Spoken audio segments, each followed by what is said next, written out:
Right. So, I mean, for me, there are 5 key things on the agenda. The first one is agility and the digital readiness. How quick are we to adapt to issues, challenges, need to change suppliers around, challenges in geopolitical circumstances, and so on? How protected is our supply base? And how up to speed and up to date are we with AI? Yep. The trends in automation, and how can we be ready for that? Yes. How user friendly are we? Next one is profitability, and it's moving away from did cost to should cost. Yeah, absolutely, absolutely. Third one, which is a bit of a curveball, but it's a necessary one, particularly for businesses who are trading over £500 million and have over 500 staff. They must report on ESG. Yes. Yeah. Sustainability, concurrence, audit trails. What are we doing in the supply chain to make that an end-to-end, clean, clear, safe process? But that requires a different skill set, and it requires a lot of attention to detail in terms of qualifying suppliers, understanding right down to tier 4 what we're doing, how we're doing it, being able to report on that, to audit that, and to have clarity in how that affects supplier selection processes and category strategies. So that's big on the agenda, not just giving lip service, by the way. Yeah. And it often is. It's just, have we ticked the box? Totally. I mean, we have see we met that our through quotas?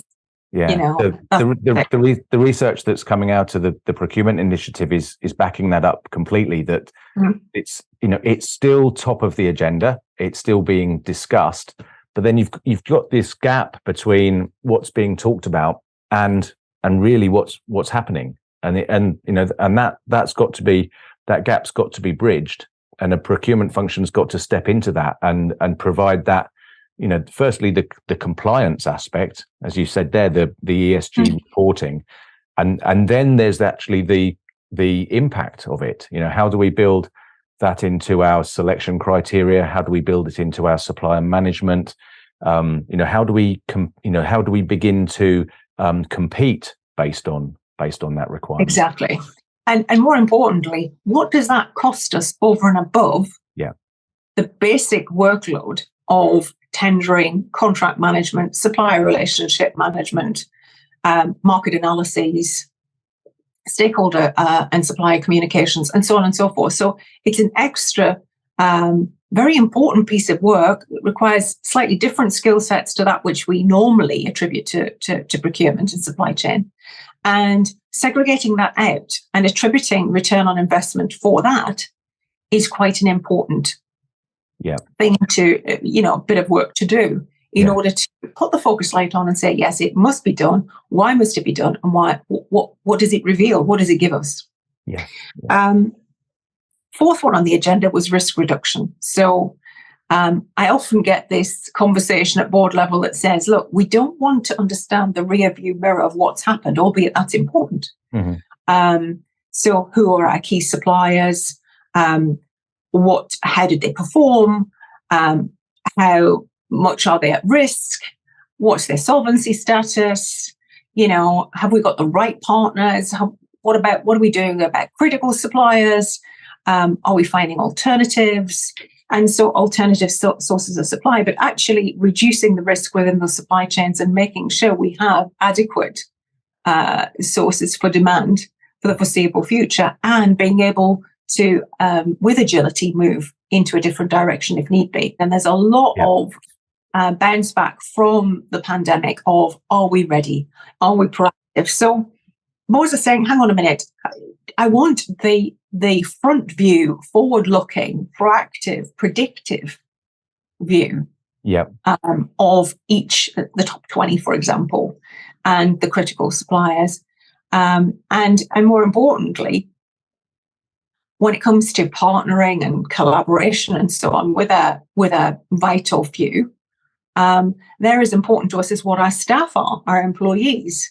How are we treating them? Are we evaluating their risks equally as we would ours internally? Mm-hmm. So it's actually looking at resource pools, whether they be external or internal, as almost one and the same. Yes. Yeah. Yeah. And that's a different view, that's a view where, if you do look at pre-COVID, risk and resilience wasn't high up on the agenda.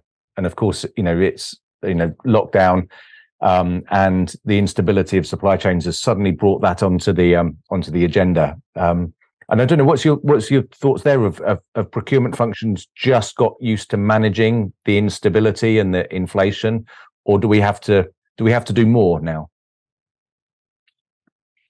Well, I think it's settling colleagues down, Mm-hmm. that we've got everything under control, that there's more to do, but the basics and the adaptability and the agility and the responsiveness is there. Yeah. So we can demonstrate our 3-point plan should X, Y, or Z kick into place. And we've got, 2 years of experience now under our belts to do that. Yeah. The fifth one actually is innovation and drive-through. So how are we going to help a business innovate, differentiate itself within the marketplace, and get that competitive advantage? So they're the 5